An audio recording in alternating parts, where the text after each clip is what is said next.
Good evening, everyone. Can I please start off with a little Q&A? Who here believes that they are an optimist? Please raise your hands. Don't be shy. Okay, good. Who here believes that small individual actions can lead to big global changes?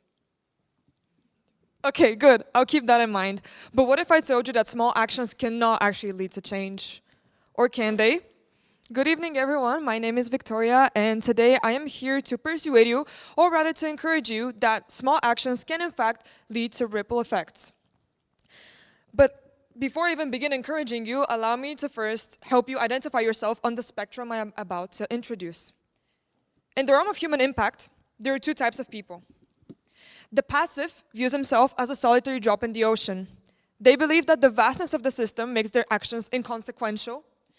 This mindset, however, breeds an existence of lost potential to the power that resides within them. They walk through a world filled with possibilities, with eyes closed.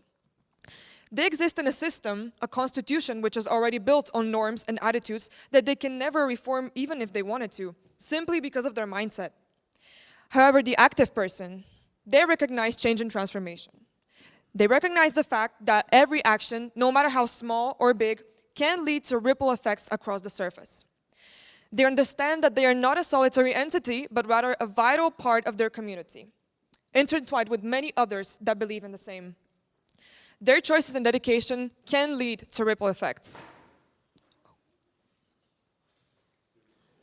If you happen to be the first person, please reflect on how my talk has made you feel at the end, and I hope you become an active one.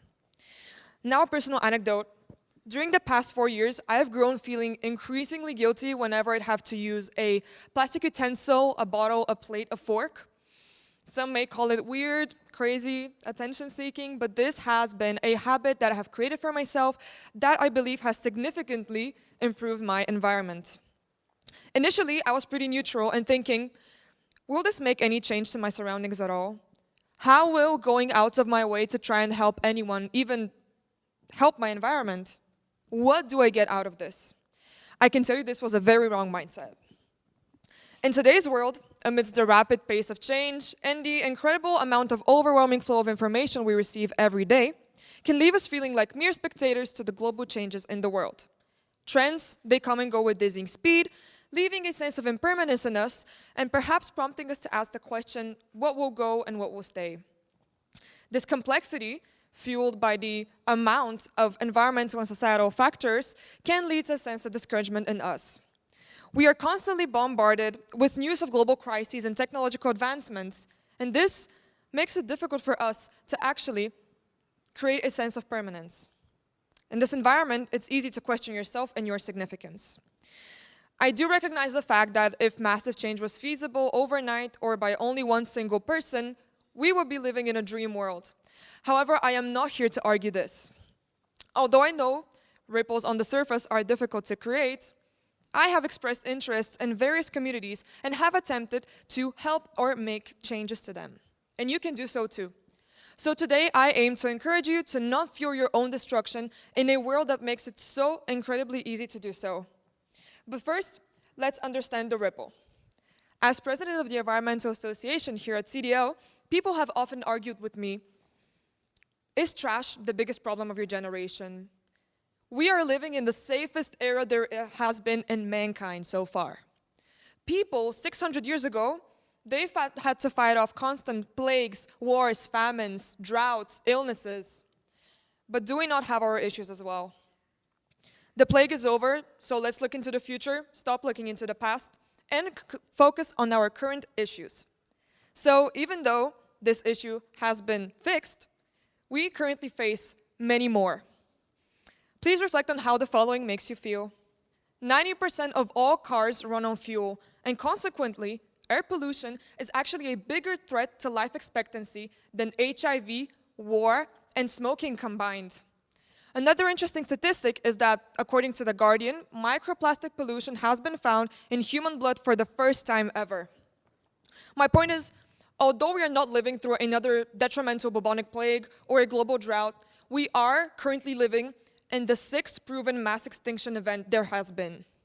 And surprisingly, it is massively fueled by our own daily unsustainable practices. But what if I told you that even your smallest actions can reverse its ongoing impact? Let's think about Greta Thunberg for a second, whom we're all aware of one way or another.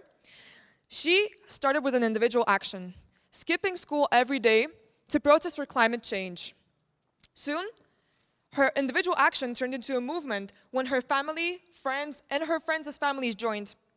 This movement would go on to be called Fridays for Future and would rally millions of people to fight for global change. So, I guess what I'm trying to say is that to amplify your ripple, you need to amplify your sense of belonging in your community. As author Harari puts it, communities set us humans apart from all other species in the planet. Our ability and necessity for fostering a community, advocating for worldwide cooperation, and shared narratives to tackle global issues and pandemics reflect our unique capacity to act and reflect upon collective goals. This is why I want to stress the importance of a community in your life. Today, I speak to you as president of the Environmental Association here at CDL, but I also create ripples through the surface of this room, hopefully. Through this speech, I am aiming to encourage and reinforce the notion that small but steady steps can actually lead to big change. My thesis that you are never a sole drop in the ocean, therefore originates from my communal engagement. We at the Environmental Association take personal steps and communal steps every day to combat change, to combat climate change. Through our messages, we form partnerships with a variety of NGOs, such as Coucoudre, which is an NGO responsible of,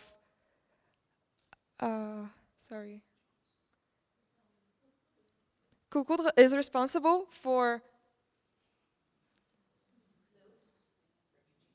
yes, displaced immigrants in Switzerland, as well as Biopark Geneva, which is responsible for taking care of endangered and sheltered species.